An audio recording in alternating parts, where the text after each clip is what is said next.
नमस्कार दोस्तों, मैं मंटू कुमार स्वागत करता हूं आप सभी दोस्तों का मेरे चैनल के इस नए वीडियो में, जिसमें आज हम लोग हिंदी व्याकरण का क्रिया चैप्टर पढ़ेंगे। और इस वीडियो में हम लोग पूरा क्रिया पढ़ेंगे, जिसमें पढ़ने वाले हैं हम लोग क्रिया का परिभाषा, उसका भेद और उन सभी भेदों का परिभाषा पढ़ेंगे और उनको पहचानने का नियम। तो चलिए इस वीडियो को देखिए दोस्तों, हम लोगों को पढ़ना है क्रिया। यानी सबसे पहले हम लोग क्रिया पढ़ने से पहले उसका परिभाषा जान लेते हैं कि क्रिया किसे कहते हैं। देखिए क्रिया किसे कहते हैं, जिस शब्द से किसी काम को करने या होने का बोध होता है उसे हम क्रिया कहते हैं। अर्थात जैसे खेलना, चलना, देखना, उठना, दौड़ना, भागना, यानी जितना हम लोग काम करते हैं वह सभी क्रिया है। अब देखिए उसके बाद क्या है, धातु। क्रिया के मूल रूप को धातु कहते हैं। यानी देखिए जो क्रिया है यह इसका जो मूल रूप है, देखिए इसका मूल रूप को है ना खेलना, इसका मूल रूप खेल। यह जो इसका मूल रूप है, क्रिया के मूल रूप को हम धातु कहते हैं। यह डिफिनीशन देखिए, जैसे में इसका खेल, चलना से चल, देखना से देख बन गया, उठना से उठ। यानी कि जो शब्द से क्रिया बनता है उसका मूल शब्द जो है वह हम क्या कहते हैं, उसे धातु कहते हैं। जैसे देखिए सब बना हुआ है, चलना से चल, देखना से देख बन गया। अब उसके आगे देखते हैं क्या है। तो देखिए उतना पढ़ने के बाद हमें पढ़ना है कि रचना के आधार पर क्रिया के दो भेद होते हैं। पहला कौन है भाई, सक्रामक क्रिया, और दूसरा आक्रामक क्रिया। सक्रामक क्रिया किसको कहते हैं, देखिए जब पढ़ना, लिखना, खेलना, फेंकना, देखना, काटना इत्यादि, जब इन सारी क्रिया रहेगी तो उसे हम लोग सक्रामक क्रिया कहते हैं।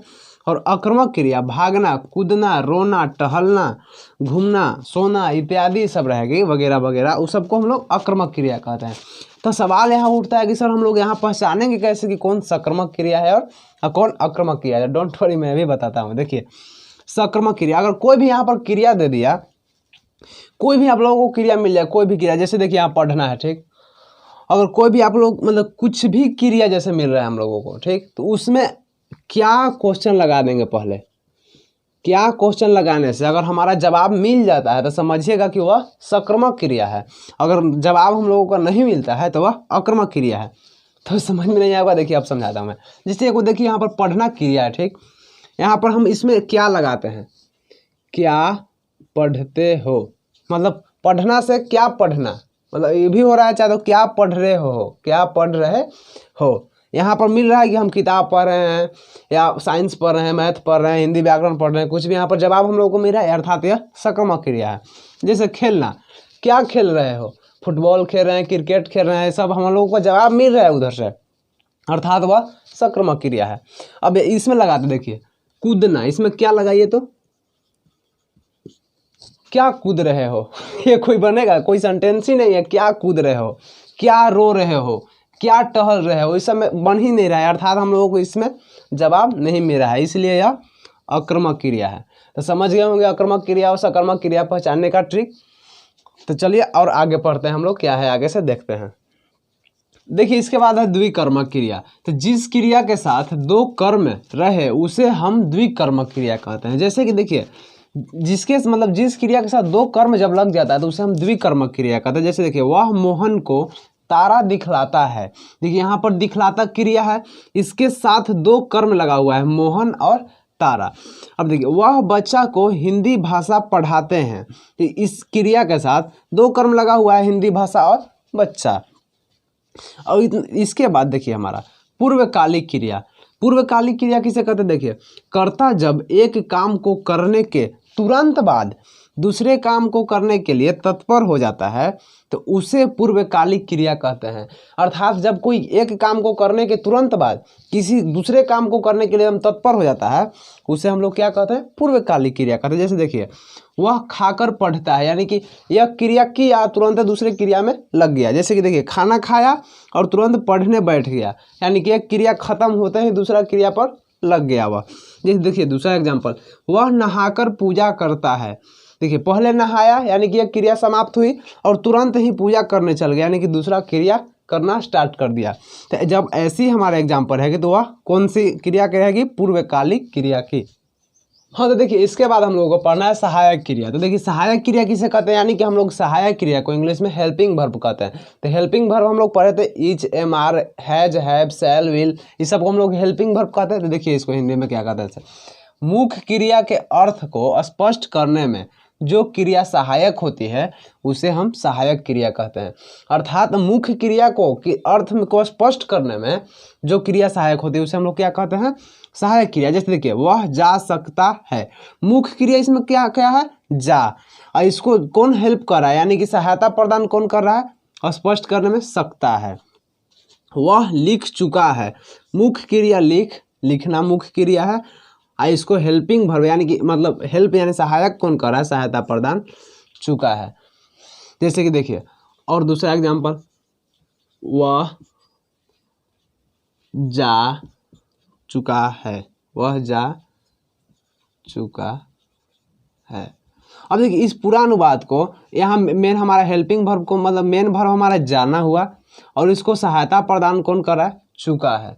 ठीक, यहाँ पर समझ में आ गया होगा हेल्पिंग वर्ब वही समझ में आ गया होगा। देखिए अगला क्या है, प्रेरणार्थक क्रिया। अब प्रेरणार्थक क्रिया क्या है, देखिए जब कर्ता जब स्वयं काम न करके किसी दूसरे से काम करवाता है उसे हम लोग प्रेरणार्थक क्रिया कहते हैं। ठीक, कर्ता जब किसी काम को स्वयं न कर उस काम को दूसरे से करवाता है उस क्रिया को हम क्या कहते हैं, प्रेरणार्थक क्रिया। जैसे समझिए आप खाना बनवाते हैं, यानी कि आप स्वयं नहीं ना बनवा रहे हैं, किसी दूसरे से बनवा रहे हैं, उसको क्या कहते हैं हम लोग, प्रेरणार्थक क्रिया। जैसे एग्जांपल इसको देखिए, वह पेड़ कटवाता है, इसमें कटवाता है यानी कि वह स्वयं नहीं कट रहा है, किसी दूसरे से कटवा रहा है, इसीलिए वह प्रेरणार्थक क्रिया।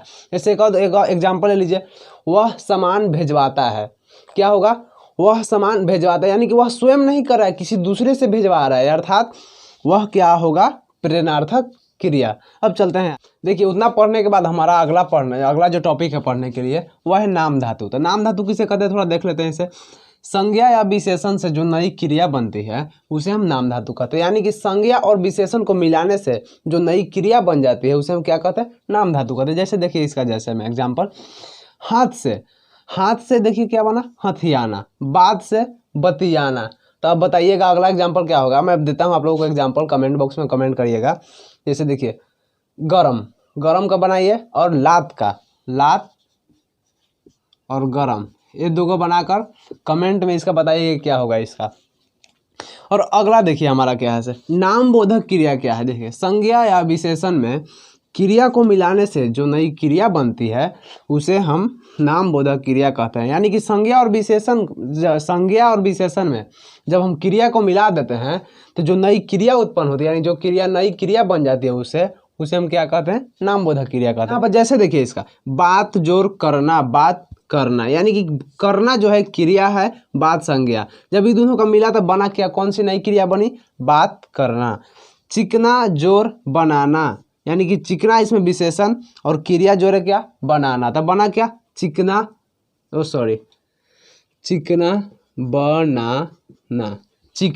बनाना। अगला एग्जाम्पल देखिए, गरम जोर करना, गरम करना। अब इतना तो समझ में आ रही होगी, समझ में अब शांत रहे को बोलने वाले। देखिए इतना पढ़ने के बाद हम लोगों को पढ़ना होगा संयुक्त क्रिया। संयुक्त क्रिया किसे कहते हैं, जब दो क्रियाओं या धातुओं के मेल से जो नई क्रिया बनती है उसे हम संयुक्त क्रिया कहते हैं। जैसे देखिए भाग जोर जाना, यानी कि जब दो क्रियाओं या तो दो धातुओं के मेल से जो नई क्रिया बनेगी उसे हम क्या कहेंगे, संयुक्त क्रिया। जैसे देखिए भाग जोर जाना, भाग जाना। उठ जोर बैठा, उठ बैठा। ठीक, समझ में आ रहा है। देखिए अब यहाँ खा जोर लिया, क्या बनेगा, बनेगा नीचे कमेंट बॉक्स में बताइए बनाकर इसका। अब देखिए अगला जो हमारा है क्रियार्थक क्रिया। जो क्रिया किसी वाक्य में आगे लगकर संज्ञा के समान व्यवहार में आती है तो उस क्रिया को क्रियार्थक क्रिया कहते हैं। जैसे देखिए पढ़ना आजकल सभी के लिए जरूरी है। देखिए इसमें जो क्रिया है सब वाक्य के सबसे फर्स्ट में यानी कि शुरू में ही लग गई। तो देखिए वाक्य के शुरू में लग गई, या देखिए संज्ञा के समान व्यवहार प्रकट कर रही है। तो देखिए क्या हो गया यार, जब वाक्य के पहले अगर क्रिया लगी रहेगी तो उसे क्या कहेंगे, क्रियार्थक क्रिया। अगला एग्जाम्पल, तैरना सभी को नहीं आता, यानी तैरना सभी को नहीं आता है, पहले ही लग जा रही है क्रिया, तो उसे क्या कहेंगे हम, क्रियार्थक क्रिया। जैसे कि एग्जाम्पल एक बार देख लीजिए, खेलना समय पर अच्छा होता है, अच्छा होता है। अब देखिए इसमें खेलना सबसे पहले लग गया, यानी कि वाक्य से पहले खेलना यानी कि क्रिया लग गया, तो ये भी क्या होगा, क्रियार्थक क्रिया। अब देखिए इतना सब पढ़ने के बाद हमारा लास्ट टॉपिक है जो क्रिया चैप्टर में, वह है अनुकरणीय क्रिया। तो इसे यह कैसे बनेगी, इसे देखिए, किसी ध्वनि विशेष के आधार पर जो नई क्रिया बनती है उसे हम अनुकरणीय क्रिया कहते हैं। यानी कि किसी साउंड के आधार पर, जब साउंड इफेक्ट यानी साउंड के आधार पर कोई क्रिया जब बनती है तो उसे हम क्या कहते हैं, अनुकरणीय क्रिया। जैसे देखिए खट खट, कैसे बनेगा इसका क्रिया, खट खटाना, खट खटाना। तो ये खट खट किस चीज़ का आवाज़ है, डोर का, जब डोर पर आते हैं जब ठक खट खट करते हैं उसे खट खट आवाज़ निकली, उसे क्या क्रिया बनेगी, खट खटाना। अगला घोड़ा की आवाज़ देखिए, हिन हिन से क्या बनेगी, हिन हिनाना, हिन हिनाना। और एग्जाम्पल और लीजिए, अच्छा देखिए, टिप टिप पानी का आवाज़, टिप टिप से क्या बनेगी, टिप टिपाना। ये सब मतलब सब साउंड है। देखिए टिप टिप वर्षा की आवाज़ है, हिन हिन घोड़ा का आवाज़ है, खट खट डोरबेल यानी डोर का आवाज़ है, जब जब हम लोग किसी को नॉक नॉक करते हैं खट खट, यानी उससे आवाज़ जो निकलती है खट खट, यानी कि खट खटाना, उसे जो क्रिया बनेगी।